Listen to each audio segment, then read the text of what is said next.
everyone. Happy Wednesday afternoon. If you are joining us live, welcome to Manufacturing Hub.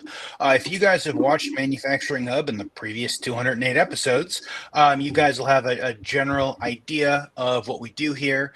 If you guys don't, every month my co-host Vlad and I pick a theme. This month I have generally entitled it People in Manufacturing You Should Know. Vlad says he doesn't like that theme, but that's our current to be determined running with theme. And this is the last theme of the episode. So we have a new theme of questionable nameage going on that will undoubtedly continue into next year, because that is just how we do things. But no, if you guys are new here, welcome. If you've been here before, welcome back. We're super excited to have Dylan on. We're going to talk all things manufacturing. We're probably going to get into some really fun, deep technical holes, and we're going to do our best to get through and dig out and provide a fun listening and or watching experience for everyone over the next hour or so. Especially if you guys are new here, especially if you follow Dylan in or are just watching us, we like to have fun. We like to ask questions. If you guys have questions, hopefully for Dylan, if not for Dylan, for Vlad or myself, please feel free to go ahead and drop them in the chat. I see some YouTube chat coming on. Very excited about Dylan, the SCADA wizard, coming and talking to us. And so we're very excited to go have your questions, thoughts, comments. If you guys have questions, please feel free to go ahead and drop them in the chat. If you don't, we'll just continue to ask questions, but say hi, let us know where you're located and where you're watching from, and we will go from there. But without further ado, everyone, officially welcome to Manufacturing Hub. This is episode 209. I want to welcome Dylan on as our guest. Dylan, welcome to the show, finally. Thank you for making time to make this work. Yeah, thanks for having me. It's going to be a good one. Absolutely. Dylan, thank you so much for joining us today. Before we dive into the meat of the conversation, so to speak, could you give us a bit of an introduction about yourself? How did you get started in manufacturing, what your career was ultimately like, and what you are doing today? Yeah, I guess the quick version of it is started off in a tech school, got a 2-year degree working in robotics and automated systems, moved into a service tech role for a machine builder. From there, found myself working for an electrical contractor pretty quick and working through everything in the field. Started with some programming, got into PLCs, and eventually just kind of climbed the ladder as clients needed more and more things. Just kind of kept saying yes and kept learning how to do it as we went. And eventually PLCs and riser diagrams turned into SCADA, turned into MES, turned into databases, turned into a little bit of everything else. So now definitely making the transition with the new business and everything there coming up. I'm sure we'll talk about more, but the last few years have been spent a lot more on the business side of things, learning not just the controls and the automation and the architecture and the technology, but the people and the culture and how to tie it all together. Very curious about, something that you've mentioned, which is the climb, right? So it feels that a lot of engineers, well, you can choose ultimately to have a career in PLCs or robotics, right? They could be a lifelong endeavors. For you, was that intentional? Was that with purpose that you decided to move to different opportunities, or was that something that your company maybe needed? How did the transitions happen, so to speak? So for me, when I got in with the electrical contractor, and if they're listening, I might butcher some of the numbers here, but there were at least less than 30 employees when I got there.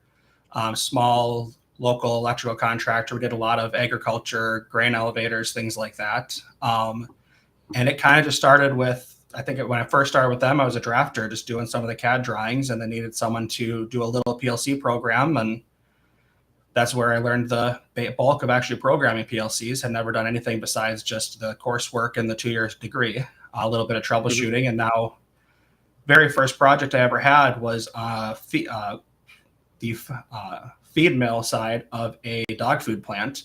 So we were, by today's standards, it wasn't a huge project, but I went from 0 to 15 bins and 20, 30 conveyors and 500-600 passed through the system immediately. Mm-hmm.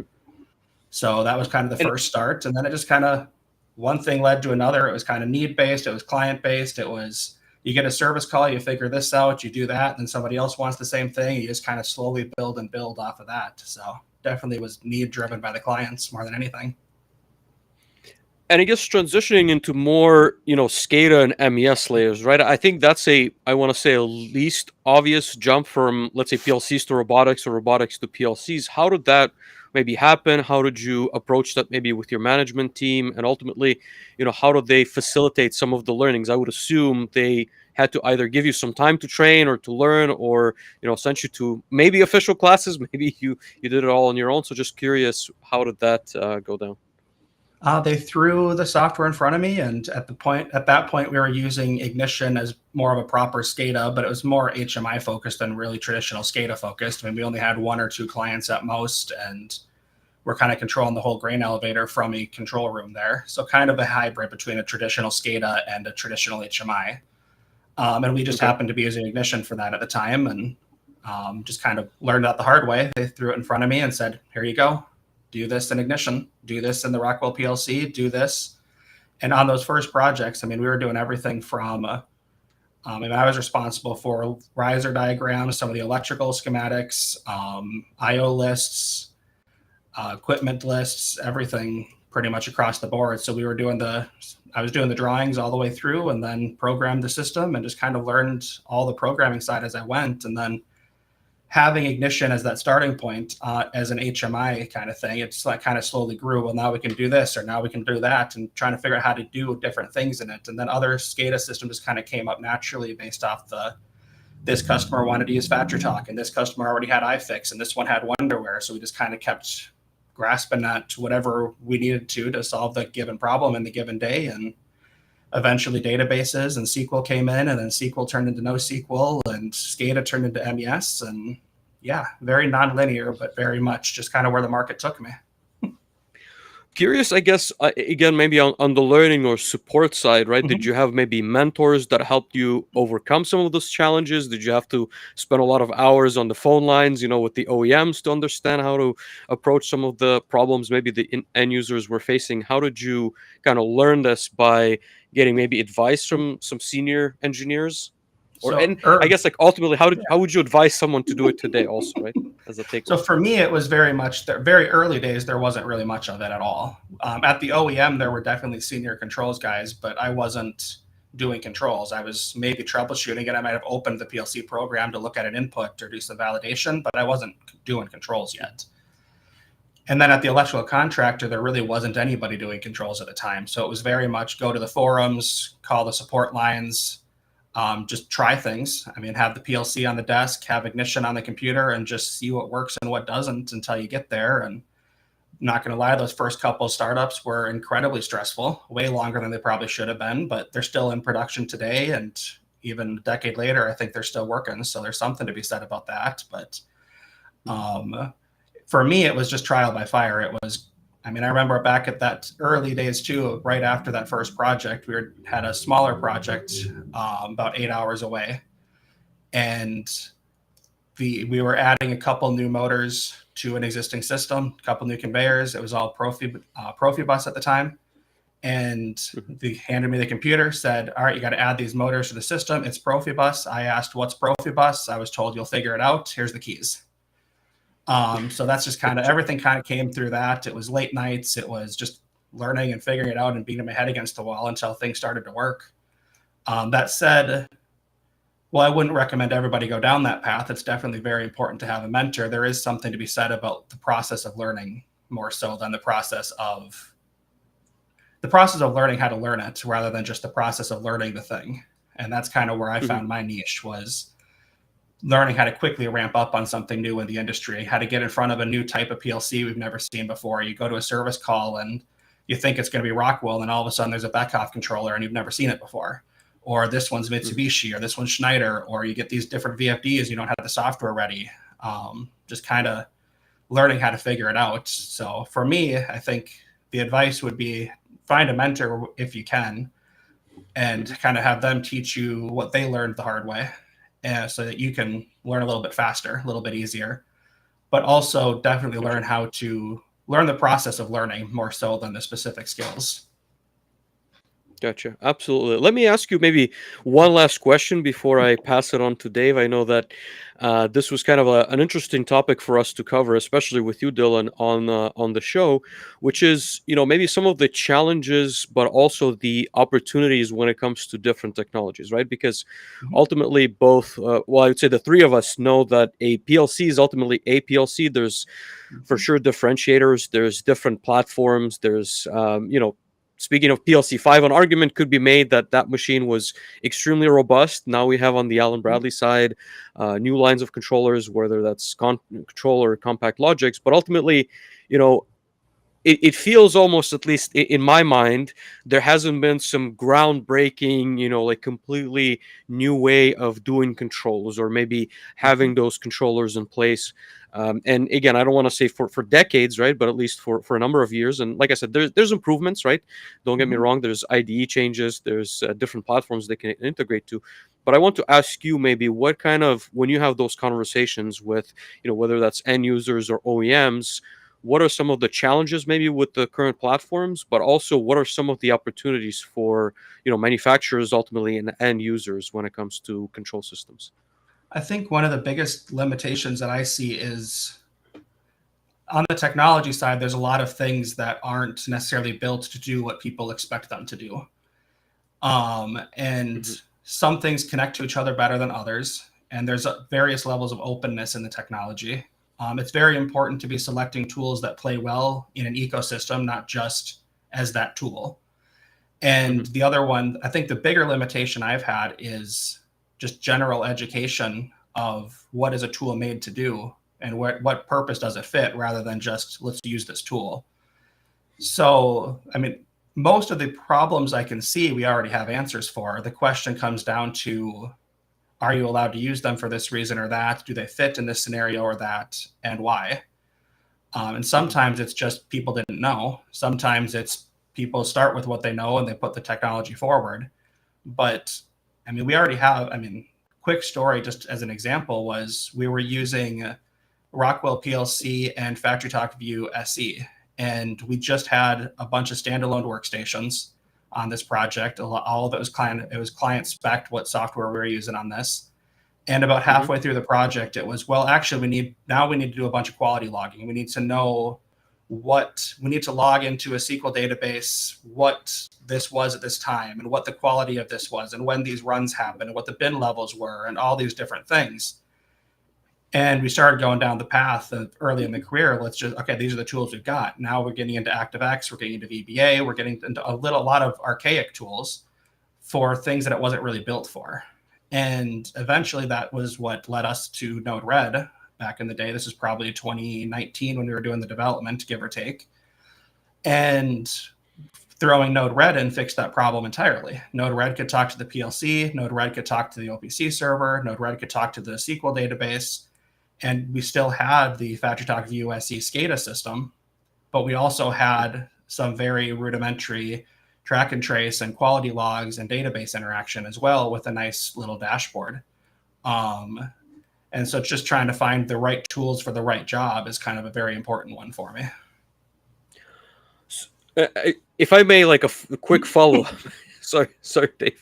So I guess, would your expectation be that the OEM provides an open platform that allows you to siphon in data into whatever other tool that you, I guess, like you've created or is available, or is it that they should provide, a tool maybe for that quality side that runs on their platform? And I don't know if that's a partnership. I don't know if they kind of run like AWS, right, where you can white label certain containers, I guess, or Docker for that matter, on your device, right? So I'm curious, I guess, like what your thought process would be, because I ultimately also recognize that it is difficult for an OEM to go in either path, right? There's pros and cons to everything.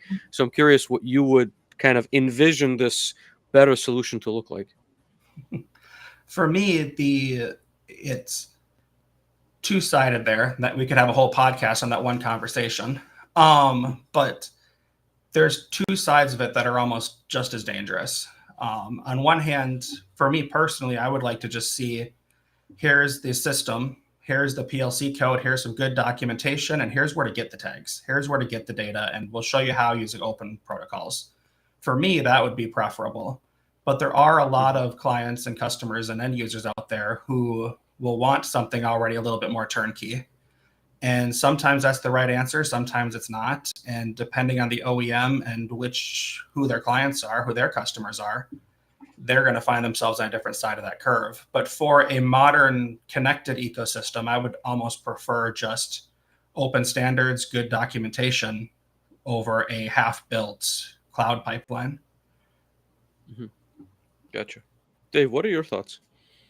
Yeah, I guess let me ask you a follow-up on that, Dylan, because I feel like we've all been to projects where we walk in with best intentions, and somewhere down the line, it's the and but, right? It's the, yeah, I want all of this, but I also want this other thing that we are not prepared to go provide because it's substantially outside of the initial scope of work, and they might want it 6 weeks or 6 months earlier than you had initially discussed, right?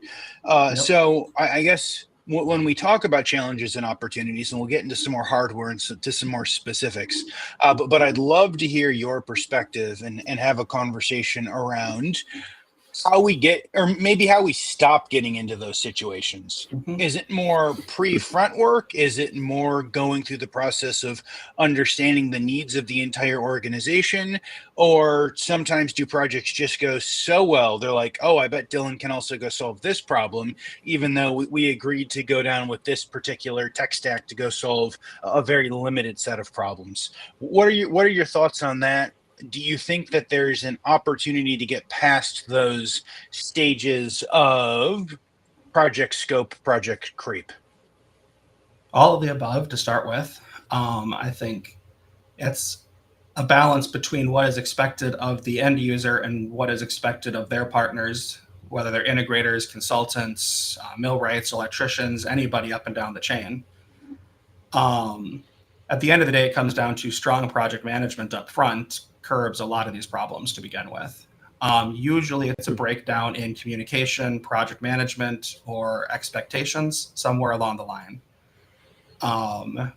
People who know me on LinkedIn a lot have probably seen a lot of my recent stuff about testing your code and some simulation stuff ahead of time. And a lot of that comes into even just having basic screens to show at a certain point, and certain things, letting the operator get hands-on before you get on site, so that if you heard the customer wrong, you can fix it before you get there. If they told you wrong, we can fix it before we get there. It's bubbling these expectations up before you get on site, and it's crunch time is kind of the biggest one. And it's not always easy. It's a lot easier said than done. I've been on both sides of it. We've had really good projects where we follow everything to a T. You find a lot of problems, but you find them before you're on site. And the actual commissioning gets done in days. And we've had equally sized projects with just as much IO, just as much to commission, where we didn't catch those things. And it took weeks or even months to do that same level of startup. And I've done everything in the middle. You catch what you can catch. And the more you can catch up front, the faster and easier the startup's going to be, and the happier everyone's going to be. But there's always going to be a level of, I didn't know this was possible. Now you showed me this. Can we have more? And again, that comes down to setting expectations. Sometimes it's, yeah, we can throw that in right away. That's easy. Let's throw a new button over here. Or let's throw that color there. That's a quick change. And sometimes it's a month-long, 1,000-hour, 500-hour project that it takes to do that. And being honest and upfront and having a good relationship with that client is usually what solves it for me, because once you know them and they trust you and you trust them, it's easier to have that conversation of, I can't do that right now. Or, yeah, that's easy. We'll throw that in real quick. And everything in the middle. I smile a little bit at the start of your answer, Dylan, because I've certainly been a lot closer to the side of the spectrum where, a lot of things change as the factory gets rolled out or the project gets rolled out. So I had to improvise so many times that I've almost always defaulted to, remaining so flexible that a lot of my work was done on site as, the plants or the projects have been commissioned. But I agree with you in certain industries, and I think it's industry specific also, and maybe company specific. But certain industries are really good at, here's the final spec, nothing's going to change over the next 3 to 6 months.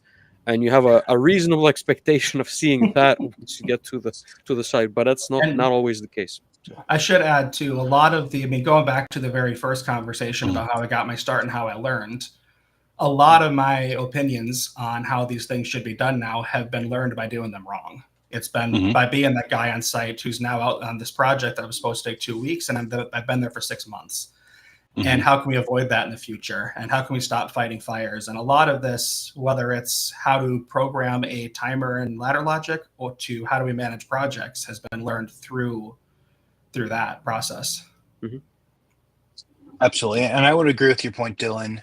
Good project management, strong project management, but also the strong requirements, right? There need to be strong requirements and strong agreements up front. The more ambiguity that two people with best intentions right on the front side and agree to, and then it's given to several technical groups, and the technical groups on the end user side, their mind runs wild with imagination of all the things they might get. And the technical side of the development team is like, okay, how can I as quickly and simply solve this technical problem and not spend 1,000 hours on something that we could go take 5 hours to go through and do. And I also liked your point of going and providing and showing screens before you show up, going and having those milestones of a third of the way through or 2/3 of the way through development, depending upon what the time looks like.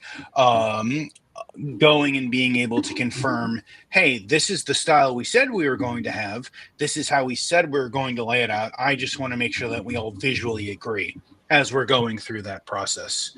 And I don't know, I find a shocking number of groups, for whatever reason, perhaps because they're not software developers, don't go through that process of the show and tell, or the really anything from project signed all the way through the process of showing up. And then it's a poor guy like a Dylan or a poor guy like a Vlad who gets to go live on site for an extra 6 months when they thought they'd be able to do something crazy like take a vacation. And I should add too, not just project management, it's kind of the whole project pipeline. I mean, it starts with sales, it goes through project management, and it goes through commissioning. And setting the right expectations in the sales process helps a lot, even involving engineers with the sales team, so that everything kind of flow together well there. Before it even becomes a let's start programming, almost every project I've done in the last probably 3 to 5 years of any substantial size has begun with at least a week, if not more, long trip on site just to meet the operators, meet the plant management, understand their problems. Why are we implementing this new thing? Why are we adding automation? Where are we adding automation? What do they want it to look like? Everybody from not just the team that's the corporate engineering team, but also the operators on the plant floor, the maintenance team, the management, and getting their buy-in up front and involving them in those checkpoints. I mean, when we're doing those show and tells at various checkpoints with the HMIs or the SCADA screens, we've got the ideal is you've got an operator there, you've got a maintenance guy there, you've got the manager there, you've got an engineer there, and you give that operator hands-on time with that HMI that has decent enough simulation that it can feel like they're actually doing something. And that's where you can find a lot of issues before you even program them. If I may, I guess, bring up, which I think is very, convenient that you've almost set us up for the second bullet point on what we wanted to talk about in terms of technologies, right? So visualization in terms of like HMIs, UI, and SCADA systems, I guess. Again, I would make the comment, of course, a lot of things have changed, right? And we're using different, I want to say front-end languages at the very least, but also back-end languages to display things better, to program things better. But I would be curious, your thoughts, and I'll bring this up because last year at Automate, I actually saw a really cool ignition demo using, the Apple headset. And I think it's certainly been tried, and not just Apple, other brands have been tried, and VR and AR has been advertised many, many times. I've not seen a real application. I've seen many marketing campaigns on that side. So I'm curious, Dylan, maybe like what are your thoughts on, this world of UI presentation, SCADA systems, and any opportunities, I guess, for manufacturers as they're looking at the current landscape? Yeah, quick side note on that. On the VR side, I've seen a lot more uses on the design end of projects. So even like when you're doing Okay. greenfield or things like that, there's a lot more use cases when you're doing the architecture of the building or the pipe layouts and things like that, where you can be able to have that 3D view and walk through your CAD file. That's where I've seen a lot of power on the VR side of this, more so, way more than anything on the operation side. So it's But more back like to the real, mechanical and process, right? yeah, Layout, I yep, guess industrial. yeah, Okay, gotcha. Makes yeah. sense. I've seen it a lot more used with like the architects and the engineering firms and things like that that are laying out the building and the Hmm. mechanical and the electrical than I have the automation teams personally. I'm sure there's uses out there for the automation side too, but for me, it's still been a 2D screen, whether it's an iPhone, an iPad, a traditional HMI, a computer monitor, or a TV on the wall, but it's still been that two-dimensional interface. Hmm. But back to the visualization piece specifically here. I think the biggest thing I would want to start with is you can think it looks as good as you want it to look as an engineer, but you're not the one using it. So there's a lot of standards out there. There's a lot of pride of ownership. I mean, people design something, they spend a lot of effort into it, and they might think it looks great. But maybe it doesn't. Maybe it's just them. Maybe it does to their whole team, or maybe it looks great to an engineer, but that doesn't mean it's going to be intuitive to the operator in this region on this site with this different background. Hmm. So I would caution against people following too closely any design standard for HMIs, SCADA, MES, or anything like that. And it goes back to the managing expectations and everything like that too, just like everything else of know who your audience is, know who you're designing this for, and design something that's going to work well for them. There's Hmm. still some universal pieces there. You want to reduce cognitive load. More often than not, you're probably going to want to get rid of all the flashy lights and spinny fans and things like that. Only show things that matter and start. There's a lot of universal concepts. But at the end of the day, maybe that region and that culture that you're designing this in, that's on the other side of the world from where you're developing this, has different standards than you do. And it's very important to understand those and design for the user, not for yourself. It's a super interesting comment, I would say, in our industry, right? And I don't know if it's because we're just a smaller subset of software or electrical engineering development as a whole. I would say, like for me, because I got into some mobile development back in, 2016, I've always tried to follow the same patterns that have been released by Apple on, the iOS side and Google on the Android side that have been very detailed in how, they create the layouts, at least on the mobile side. Mm-hmm. But for us, like as you mentioned, I think there's a wild array of different standards, and depending Mm-hmm. on what you subscribe to, you're going to be pushing on that standard quite heavily. And yes, I've experienced, I guess, the same comment that you're making, where there's very different designs. Like machine on the same line, there could be like just Oh different yeah, machines, and the design is completely different. So it's yeah. And I don't know if we're that's going to be able to solve that problem, but I yeah. would. I mean, I'll double down on that too. I mean, my background as I was learning all this the hard way was I always took inspiration much more from current trends in UX design, UI design as a whole, not just industrial automation, which kind of put me on a different path than a lot of the industry. But I think a very valuable one. I mean, for example, for years now, whether I'm in a panel view HMI or Ignition, I'm using the Material UI icon library from Google, not the built-in ones, Yep. or trying to find that consistency where somebody expects this icon to mean this thing. I'm not going to use the built-in one on a certain HMI platform that's going to change depending on which one I'm using at the time. I'm going to use the one that people expect it to be because it's the same one that they're using on their phone. It's the same one that the other websites use. They're the one they're familiar with. Let me ask you a dangerous question before I pass it back to Dave. I think the joke in manufacturing is that, the moment we try to create a new standard, it just adds an extra standard to whatever currently exists out there. Do you think it would be, I guess, I've even thought about PLC standards and programming standards and HMI standards, and I've never, I guess, I've never taken that leap.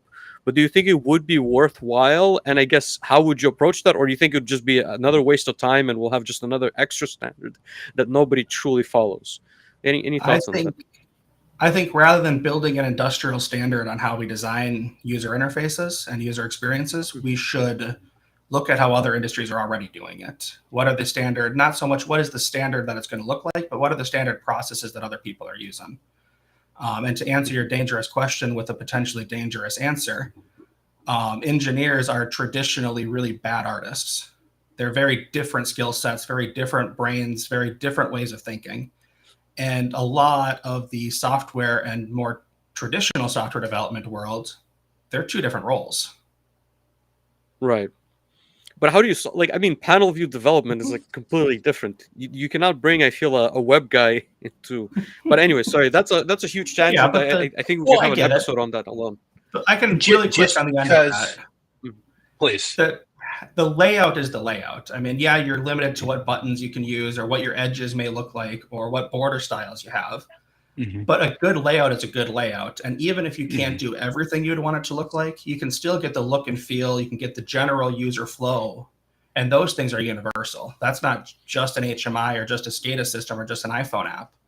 That's universal. Sure. How do you navigate an interface? Absolutely. And I agree with Dylan. We moved probably 5 or 6 years ago into using graphic designers, graphics artists for the UI, UX. When we're developing screens, not necessarily every screen, but certainly back in the beginning, and certainly leveraging them and leveraging those skills and those libraries and those templates that we've had over the last 6 or 8 years that we've been going down this process. And I have a client that I'm working with right now. And I have told them all, we're in the process of replacing their system. And they all know that the person who designed the previous system, some of the screens like literally want to make me puke, right? Like none of the lines are straight. There are no straight lines and they're all pixelated. And then you put it on a 60-inch television and it's even worse.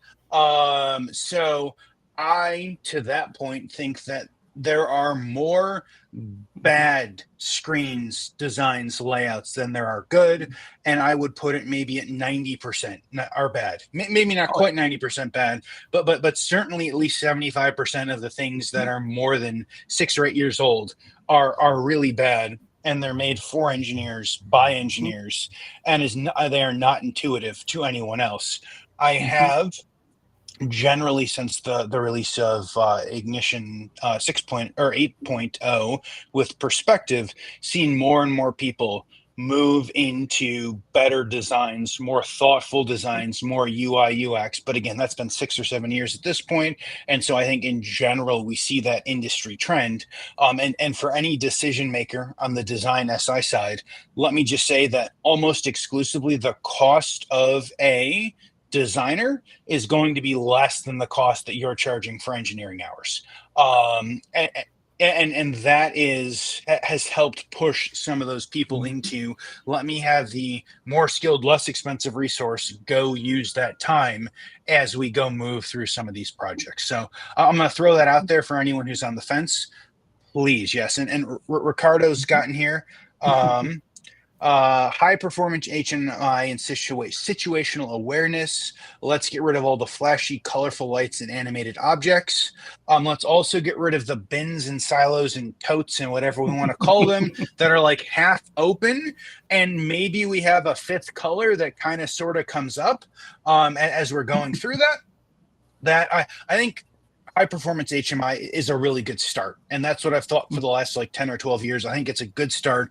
To Vlad's comment about standards, another standard isn't going to do anything because no one follows the 12 standards that already exist from 3 or 5 governing bodies already. So no one follows the standards already. Yeah. Well, what I can say in the experience, and I'd love to hear Dylan's thoughts on this, is that we run into generally 2, maybe 2.5 groups of people. We've got the group that are large enough, like the Fortune 500, who hopefully they have internal standards. They may or may not, but they are large enough that they should develop and have these internal standards. And then we run into the group of everyone else. And for us, everyone else, it is some function of the standards that we've built over the last 10 years. And that is baseline, and we can go modify based upon baseline. And that is the standard of development moving forward for those organizations. The other half is every once in a while, we'll have a client who has like absolutely awesome but completely wild thoughts, and they're like, we're happy to spend a little bit more to have it be like our look and feel because we have this really cool gadget. We want everything to look like this really cool gadget. And then we go build some specific standards towards that. I had a client who they were all pilots. And we built all of their screens to look like the cockpit of a Learjet. And so, I mean, that was phase one as we go build the standards. Phase two is we just design to the standards. And on a lot of the things that we do, it's not particularly that difficult. But that is how I feel about standards. I don't think that we as a community can come through and say, this is how we do it for everyone, because the big boys already have their own internal standards that they hopefully go through the process of forcing everyone to follow. If they do or don't is a different issue, but hopefully they have those, and everyone else has basically not considered what a standards or a standards document should look like. Yeah, and I'm going to add to the integrator portion of this too, going back a little bit into your conversation there. But one of the biggest sales tactics that's been some of the most successful to me of getting projects over other integrators, or even projects that were on sites that used to be owned by other integrators, is the easiest win I've ever had with operators is just moving a button to the other side of the screen, changing a quick color here or there. And you can have a profound impact on their day-to-day life and the stress they deal with and everything by literally moving a button 6 inches to the left. And I can't tell you how many projects have been sold by doing that. When we're there quoting a project and you look at an HMI and the operator goes, oh yeah, I can move that for you. And then all of a sudden they're raving to their manager how great you guys are. And their manager's like, oh, I'm hearing about this already. And we haven't even talked about the project yet. And you get in the proposal and it's been an incredible sales tool. And I've gotten projects away from other integrators just by caring about UX. You know, Dylan, I laugh again because for me, and I remember this very well, I had this massive plant project in a peanut butter facility, right? And I remember spending days, if not weeks, on the back end. And the thing that got noticed the most was the fact that on FactoryTalk View and Me, I had this like image of, you know, like peanuts that were stacked, and the fill of the tank was like, you know, the level of the, so it wasn't just like a blue line that you'd normally see. It was like peanuts going up, and they're like, Vlad, like that's amazing. We've never seen anything like that. Just, and you know what I mean? Like, I'm like, but what about the scalability? You can add like more tanks, you can add more recipes, you can, you know, change the parameters of all these like of these meters. Oh, like Vlad, like the peanuts showing level. Great. That goes right back to why we don't need more standards too, and developing for not to a standard, not to an engineer, but to the operator. That group category, they love those peanuts, but it goes against every standard that we could ever talk about for good HMI design. But that doesn't mean it was the wrong decision. It was clearly the right one in that moment. Absolutely. Sure. Let me ask on the visualization side, on the HMI, on the dashboards, on the MES, on all of those screens. We've talked about standards, we've talked about development. Does the software exist to allow at least the vast majority of people to get there? Or do we imagine that there will be some next generation iterations of that software that will come in and go solve another, you know, large percentage of those problems? With the visualization piece, a lot of the modern tools that are web-based are making it a lot easier. I mean, before, when we were doing a traditional HMI, when web development wasn't even in the conversation, we'd mock up a screen in Visio or Microsoft Paint or something. And that was good enough. It was better than a lot of people were doing at the time. But it's hilarious by today's standard. I mean, nowadays you've got this web development. You're developing a HMI with web tools. You're developing a SCADA system and MES, and it's all the same web framework. And now you're seeing people use a lot of tools like Figma and just traditional design tools to lay out their screens. And that's allowing more traditional graphic designers to more comfortably get into the space. It's allowing people to utilize tutorials and resources that weren't necessarily made for the industrial space a lot easier. And I think that a lot of the newer wave of SCADA and MES type and IoT type platforms are on that boat already. They're already going that direction. I haven't seen many HMIs doing that yet. And I'm not saying that every HMI needs to be web-based, but it would be nice to have a little bit more tooling to make good screens.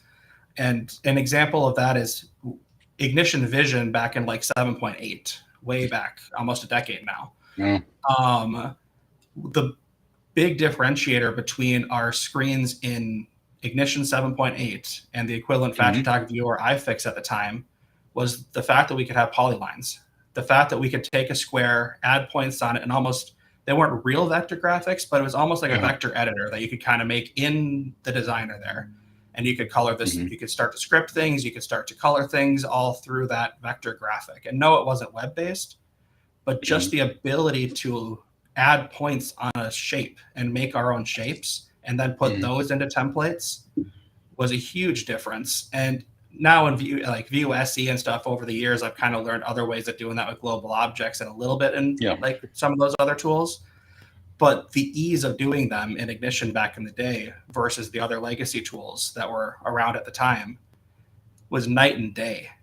And that, I think, led to a lot of better UX platforms and UX design and just people being able to think about it in ways that they hadn't before. So I think just having more flexible tools to create shapes and animate those shapes, whether we want them flashy graphics or just a static, when this state is true, it wants to be red or white or pink or green or whatever standard we're working on at the time. But the flexibility to build your own objects is huge. And a lot of them don't allow that. There's one HMI, I'm not going to name the brand offhand here, where between buttons and objects, they don't even have consistent border options, let alone customizable options.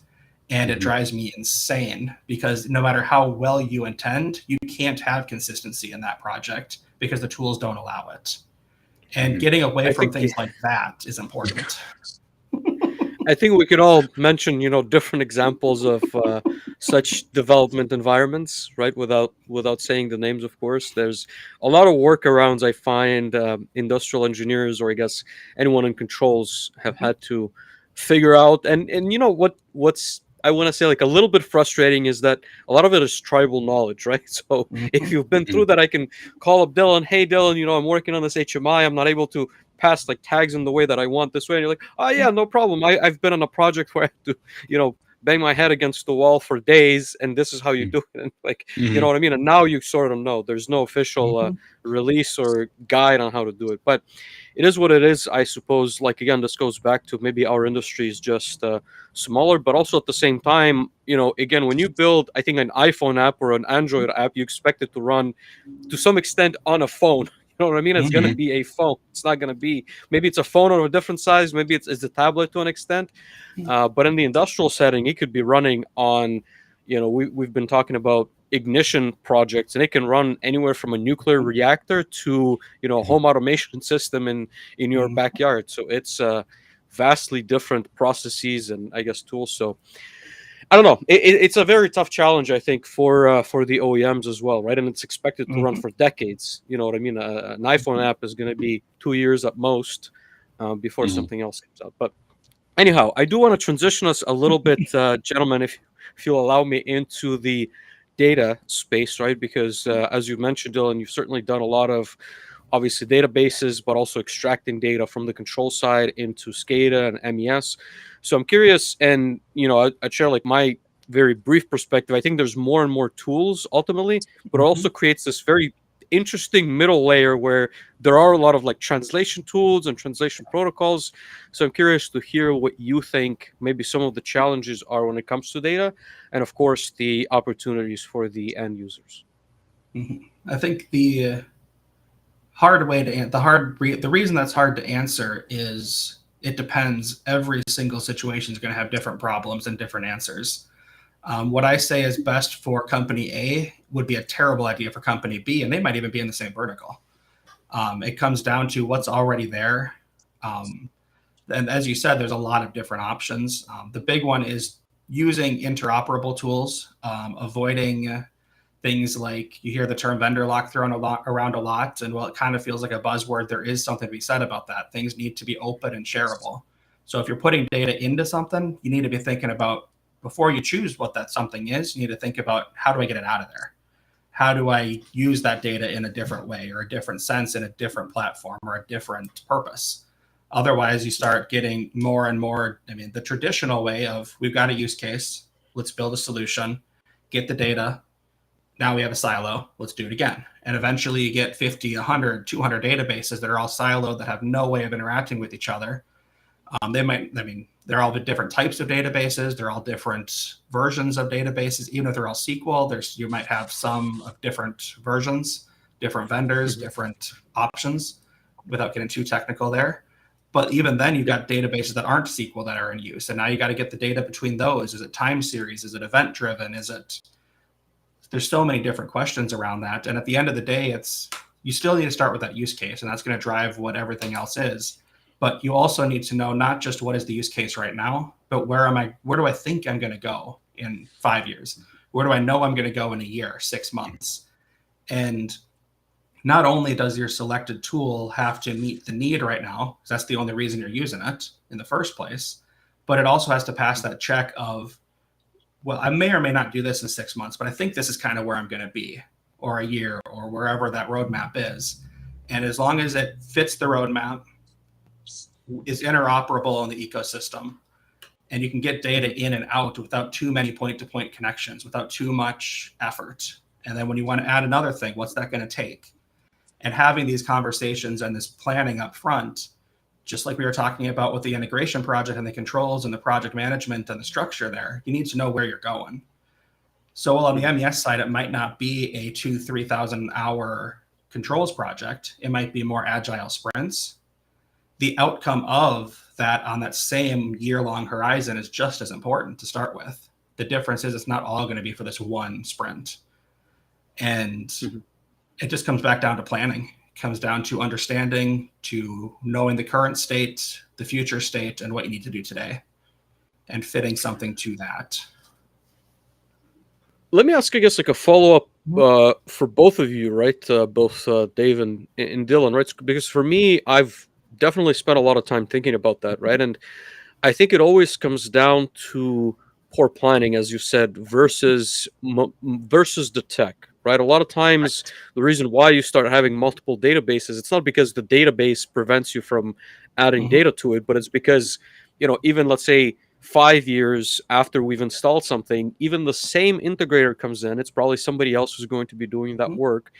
They're going to have to spend a lot of time understanding what was put in place and how, and all the communication that was set up as a result of that project. So it's almost easier for them to say, hey, we're going to stand up this new server, we're going to set up this entirely new database, and it's going to serve this obviously probably smaller purpose than what already has been done by that first project. So I guess, like, are you saying that, I guess, are you agreeing with that point, or do you think the tech still has like some limitations? But also, how do we solve this, right? Because whether you want it or not, people do move on from jobs, people go somewhere else. Like, so how do you transfer that massive amount of knowledge better, right? Like, that's the ultimate, I think, question in this as well. And I think we're talking about databases more as a placeholder for a larger idea here.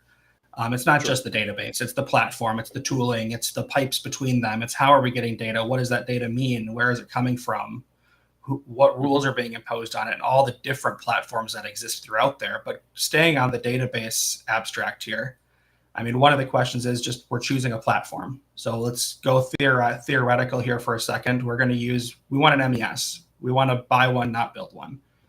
And say we've got it narrowed down to 2 options. One of those options, they both are using a SQL database on the back end, but one of them I have access to and the other one I don't. One of them gives me ways to get the data out, and the other one only gives me ways to get the data in. And then it's, what's that mean to the next step? What other use cases might come out of this, and is it going to need that data? And the answer is almost always yes. But that doesn't mean we need to reduce the number of databases. It just means we have to have a plan on how we're going to coordinate and interact with them. I don't think there's a one-size-fits-all solution, though, as part of the problem here.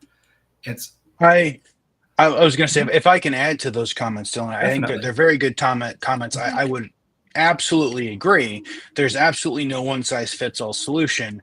But at the end of the day, I guess from my perspective, it is a lot of planning and preparation and demanding documentation on the Mhm. end user side, right? So there has to be some longevity.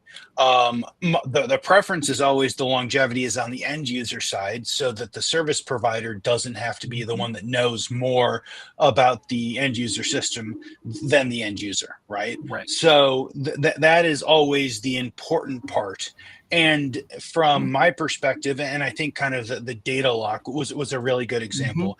Anytime I talk about AI solutions or ML solutions or any sort of data solutions, from my preference, if a group is going to go look at something and if we're going to go do a selection process to help them understand, man, at the really top of my list is those comments of we Mhm. need to make sure that you have access to the data, and that if and when you decide to move away from that solution because the solution might no longer fit, the market might shift, you might have Mhm. different needs, the data is yours.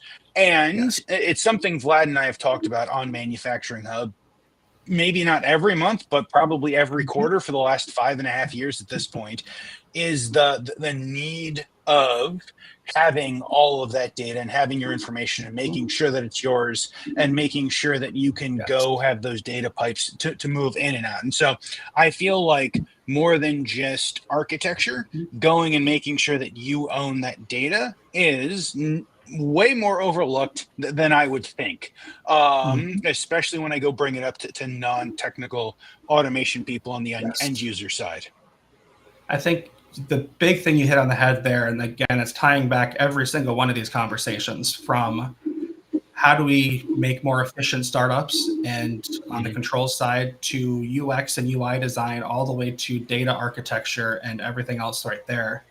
And this may be a potentially hot take that and all that, but ownership is lacking at a lot of these end users. It's their product Mhm. at the end of the day. It's their Mhm. system that they need to own, and they need to know how it works, and they need to maintain it. And it's almost up to them to ensure that the right people are working with them, the right partners, the Mhm. right everything there matters.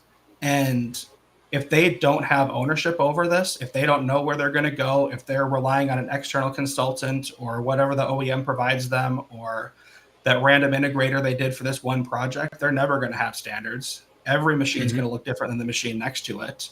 They're Mhm. always going to have siloed data. I mean, the ownership has to come from the people who own the system. And that's these end users. And there's people who can help. I mean, Mhm. I think both you, all three of us are people who can help in that regard. But the message has to be, it's your system. You Mhm. can't let an integrator lock their code out and tell you you can't access it. You can't choose a platform that's going to restrict you from using the data that you own. You can't go with all this stuff. You have to have ownership over the process. The project management, sometimes it's the integrator's fault, sometimes it's the end user fault. But at the end of the day, it's the end user's project. They either Mhm. selected that integrator and chose to work with them, or sometimes they said, no, we don't want your project management. We'll use our own.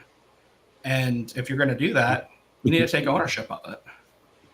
Yep. No, I would absolutely agree with that. And I guess my last point before we go grab Vlad's thoughts is I look at these larger projects like, and especially the early, hopefully we can decide that it doesn't work out phase, a lot like dating, right? It's you're Mhm. going through it and we're going to go spend some time together. We're going to go back and forth. Maybe we're going to do a couple of smaller things, spend a couple of weeks on site to make sure that we're all the people that we think we are, and that there's no like grinding relationship or grinding personalities that at some point someone's going to get upset and walk away, or something Mhm. may happen and it's going to put the project at risk. And I guess that's my perspective, and I think that is equally as important on the end user side and the Mhm. end user perspective. And is there someone who is close? What happens when undoubtedly my system has a problem third shift on Saturday night, right? Right. Like, someone has to pick up the phone and hopefully we can solve the problem with a phone call. But Mhm. beyond that, I don't really want to be down 4 days trying to go get someone to my site. So what is that process? And especially for these larger projects that are going to be, 5 years long and are going to be critical to the longevity of these organizations, you have to understand what that looks like, and you have to all be in the position to say, yes, this is the path that we want to go down. And to Dylan's point, be very sure, right? Like, if the answer isn't yes, then spend some more time and go do another couple of small projects before going and leveraging a large portion of your future. I am currently looking at and in the process of replacing a person who did all of the wrong things, if you will, right? Yep. Did all of the opposite of the things that we just said. And we're sitting here like, this is a bad situation, and it's mostly a bad situation for the end customer. And the end customer generally understands that, but they're in between a rock and a bad, hard situation, and want to go through the process of making sure that the solution is replaceable and is usable. And if something were to happen, they could, in theory, call another group in, and it's not going to be locked down with 20 different, built in a way that no one can understand, that logic doesn't make sense in order to get us from point A to point C. Again, going back, it almost feels like a buzzword these days, but you hear a lot about vendor lock. The equivalent to that nobody talks about is integrator lock.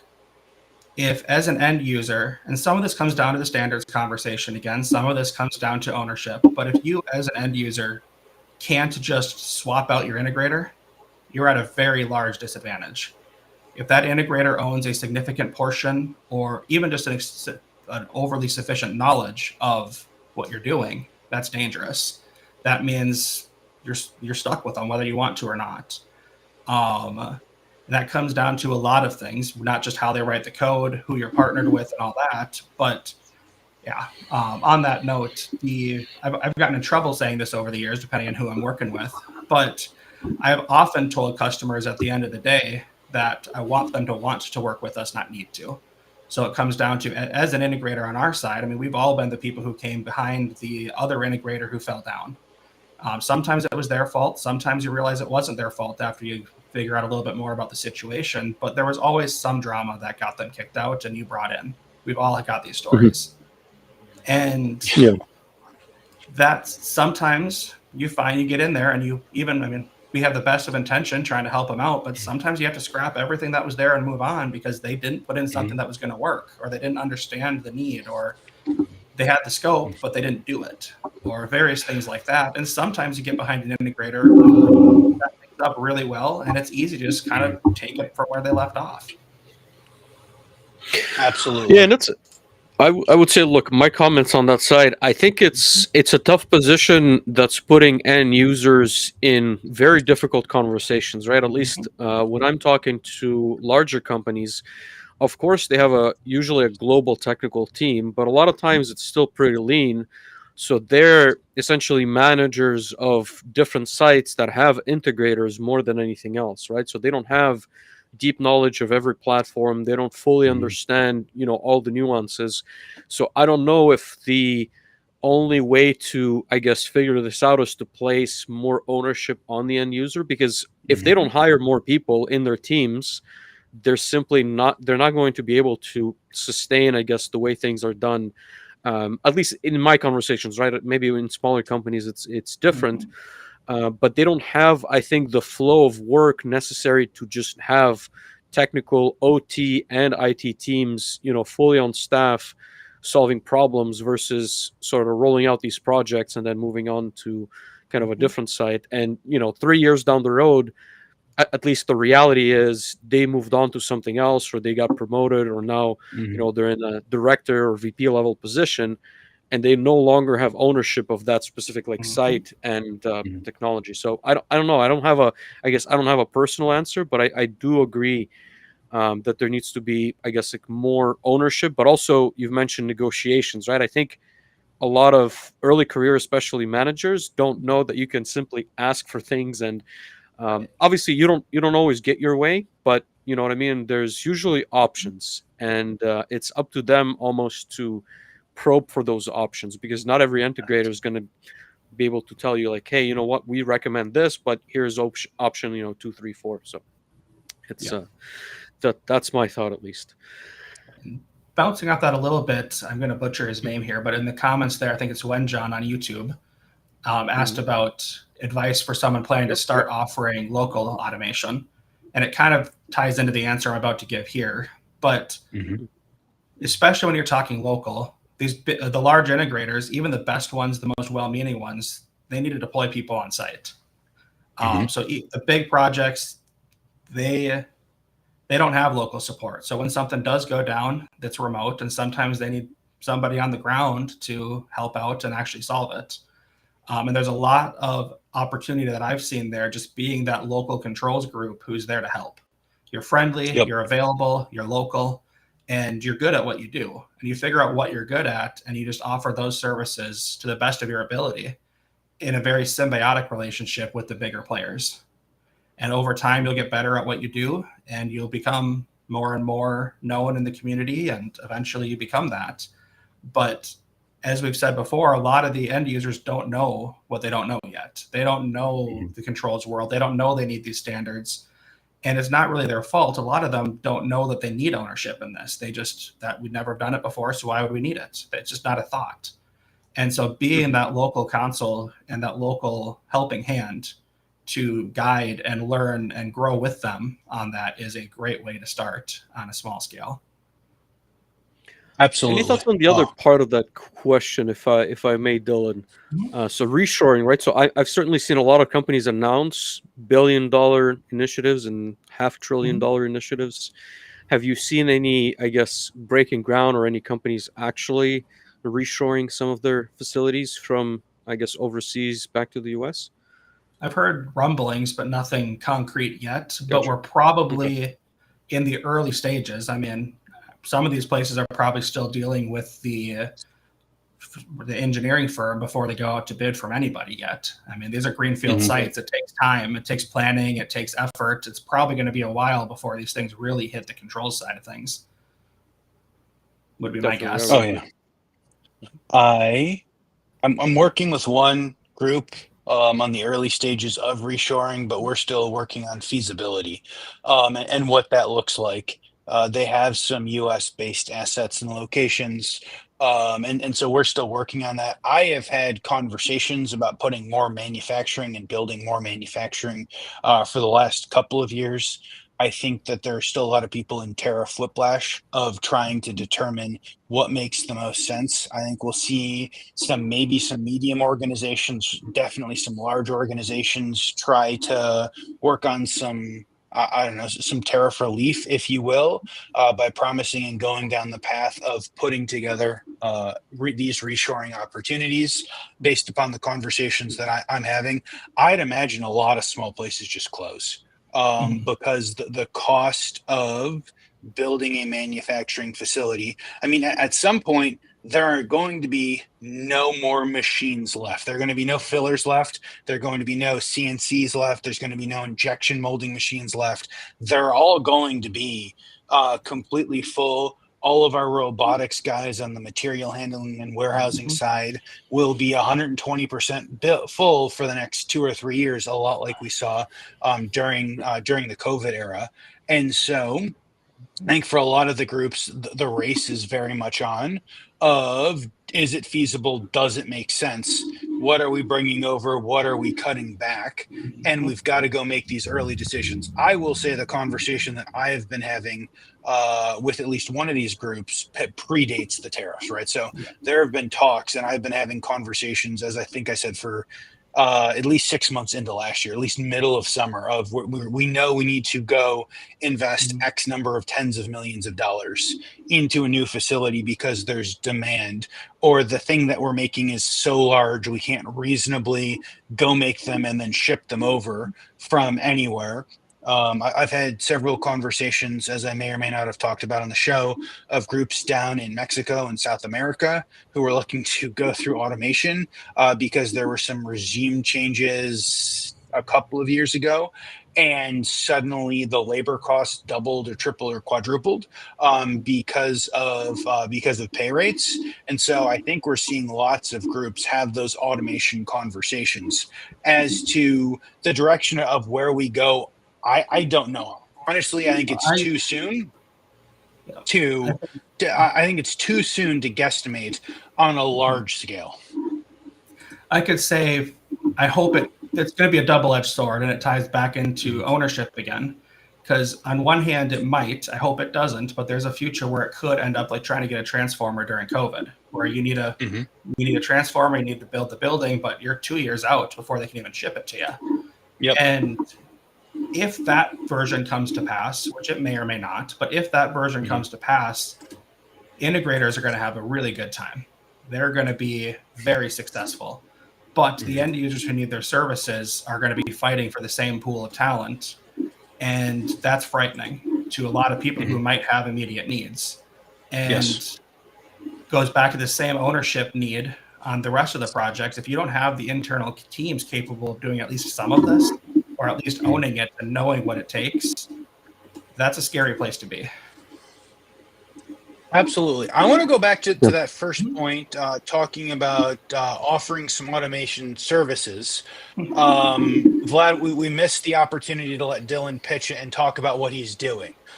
So let's go let Dylan pitch and talk about what he's doing. Dylan, I would introduce the company that you and Glenn have started, but honestly, I can't for the life. I will probably never be able to pronounce it. I just look at the words and the letters, and I'm like, this is probably not a word I should attempt to pronounce. So give us the company name. Let us know what you're planning to do, please.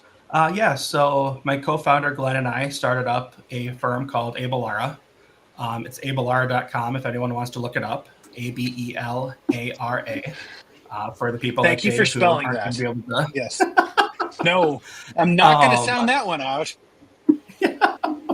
So we're specializing in holistic approaches to these things. My background, as you probably heard from this podcast here, is very much from the plant floor up through the technical side of things into the higher levels of the architecture. My business partner, Glenn's background is very much on the executive side. He had his time on the plant floor, but it's been a few decades, and he's been on the executive teams, and he knows the challenges of the end users at the top level. Both of us, through conversation earlier on, kind of found that we had the same problem in the same area under different names. And the top-down approach fails because you don't have buy-in from the plant floor, and the bottom-up approach eventually fails when you don't have buy-in from the leadership teams. So the more holistic approach to addressing everyone's needs, understanding what it takes to do this stuff and how we can help and how we can teach other people to take that ownership. To own their processes, to know who the right partners are, how to identify the right partners, how to get the right people on board. And we've got our network, and we can definitely help in our ways. We know other people who can help in their ways. And at the end of the day, it's all about education, because there's always that friction in the middle. And it's not just about eliminating that friction, but how can we use that to really get traction and grow and properly digitally transform and all the other buzzwords you may or may not want to hear. I really like that, right? And I will say this, and I've said this before, I think, at least from my experience, it's rarely the technology that fails, right? It can certainly push your deadlines a bit further, but ultimately, there's a ton of change management problems, I think, that need to be solved as you're deploying some of these solutions. So the fact that both you and Glenn are partnering up, I think, makes absolute sense. And a bit off stream, we've talked about me having certain reservations about that early on and giving you some different advice. But having spoken to Glenn, including on the podcast, I've got confidence that you guys will do good. Yep. So looking forward to some interesting stories.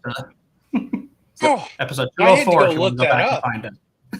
That's what I was just doing. No, absolutely. We had an awesome conversation with Glenn all about ERPs. We only made it through the first set of bullet points with Glenn. We've mostly made it through the first set of bullet points with Dylan. For all of our newish listeners, historically, Vlad and I got through 2 or 3 topics during a 75-minute conversation. We've either been running really good on questions or really bad at hitting past the first bullet point that we had. But no, awesome conversation with Glenn on ERPs, especially on the engineering side. If you want to get a better understanding of ERPs and why nothing makes sense, it's because it's all driven on a financial model, and Glenn will go ahead and walk you through that. Again, you did a fantastic job. We've got Mark O'Donovan in the comments. Mark, again, thank you so much for tuning in. He says, for manufacturers with heavy reliance on integrators, they need to get serious about handover and documentation. And you need to have 2 partner integrators. You need to purposely give some jobs to your second favorite integrators, but I don't think it's a major risk. Good partners are an important part of business. I would 100% agree. Oh yeah. Not vendor locking yourself to anyone, integrator or otherwise, or maybe splitting out some of the work that each of the 2 groups do. I 100% agree. We were talking, and as we were talking about some of that heavy reliance, it dawned on me. I have a client who, on like the technical engineering maintenance side, man, I think they've got like 3 employees and like 95%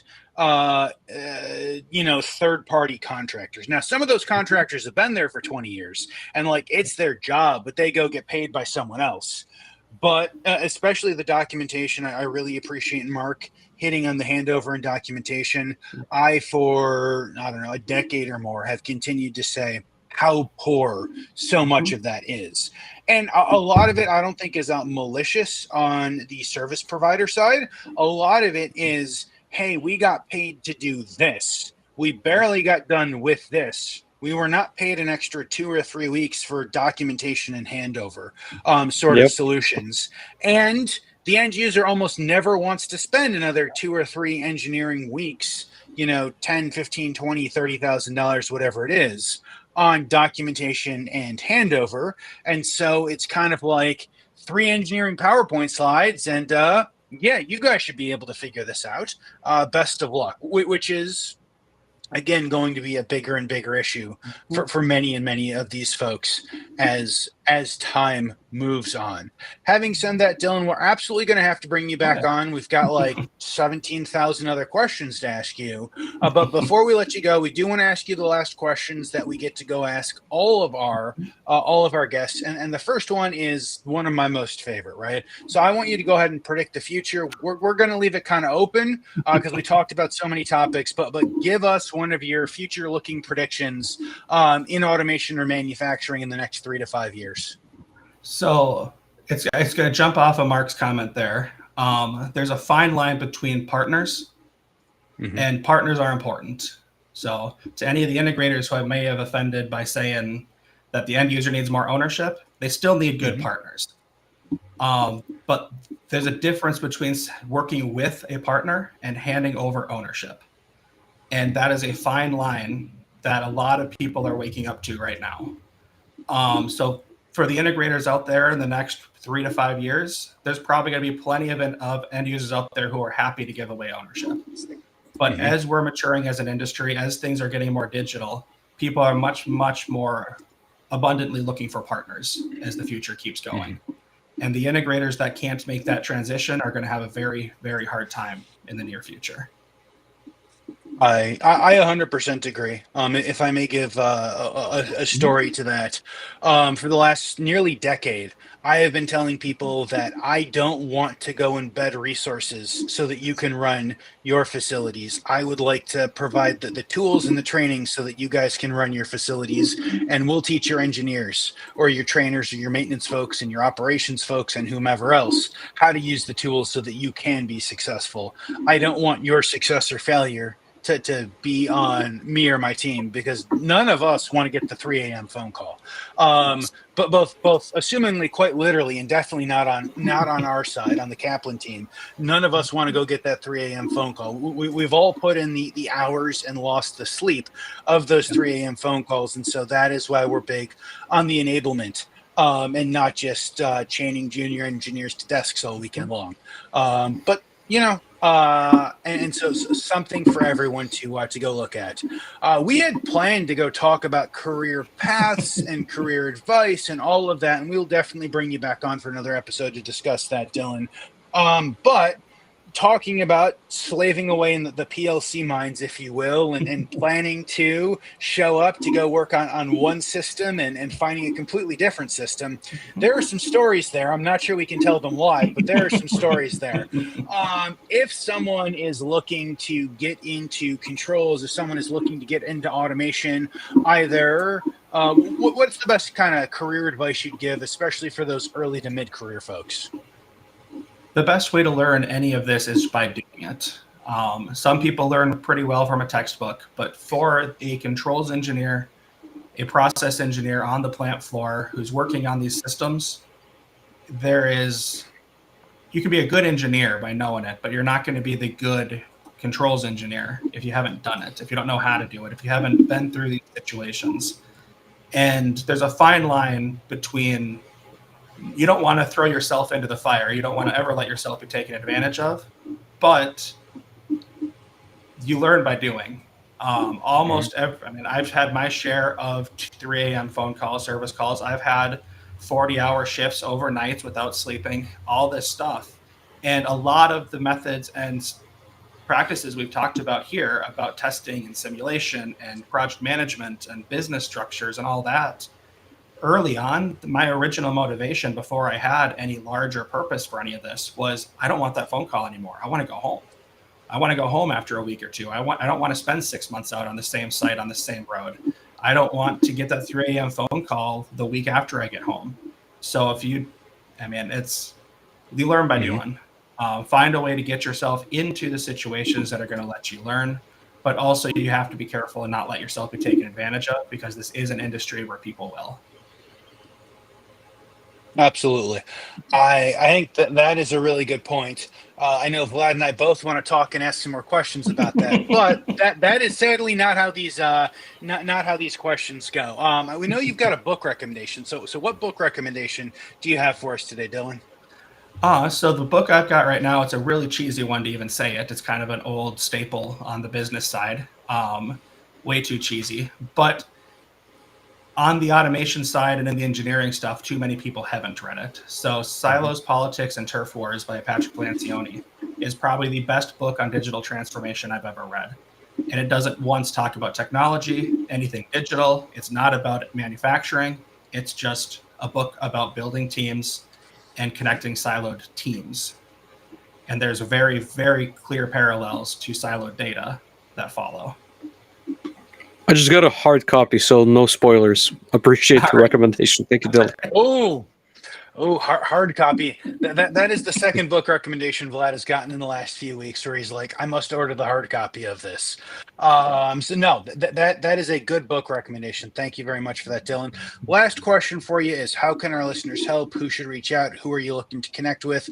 I assume you guys are looking for more business and probably not to the hiring points yet, but kind of go ahead and let everyone know how they can help you, please. We're starting up the new business, Abelara here. Definitely looking for work on that side. But the bigger question is reach out, and I'd like to explore how we can help you more than anything. So reach out and see if there's a fit there. And if we're the right partners, we're happy to work with you. And if not, I'm happy to help find someone who is. Absolutely. That was fantastic. So if you guys are watching, we'll absolutely have Dylan. We'll absolutely have Dylan tagged. We will have Abelara. How close was that? Was I close enough for the podcast? Perfect. I'm getting a yes. Perfect. We'll have Abelara. I had to think about it really hard. We'll have Abelara's website on all of the chats. We'll have it in the show notes so that you guys can go ahead and reach out to Dylan and Glenn. Again, both awesome folks. And if you haven't listened to episode 204 and want to get a better understanding about why ERPs, please go ahead and listen to that. If you guys have made it this far, thank you guys so much. We had a couple of dozen folks always on LinkedIn whenever I was looking, and we've had a bunch of YouTube comments. So thank you, everyone, for joining. We had 4.0 Solutions in here. I don't know if that is Zach or Walker or whomever, but thank you guys for popping by and saying hi. If you made it on if you guys are on LinkedIn, Again, make sure that you're following Dylan. Make sure you're following Manufacturing Hub and Vlad and myself. If you're on YouTube, go hit the thumbs up button, hit the subscribe so you guys can make sure to not miss anything. If you've made it this far on podcast format, you are awesome. Thank you for taking with us to work or on your, I don't know, walk around the park or however you listen to super long form automation content. Hopefully not while actively trying to program things with some of the, you might be upset listening to these comments we had today. But no, you guys are awesome. I ask you to hit the like and subscribe buttons, and you do. And then Vlad goes through the process of posting, and more people listen. Tyler's asking for the title of the book again. Tyler, it was Silos, Politics, and Turf Wars. We'll go ahead and post the link as well. If we can find where it's still being published, we will go ahead and post the link and send it to you. Until next week, everyone, have a great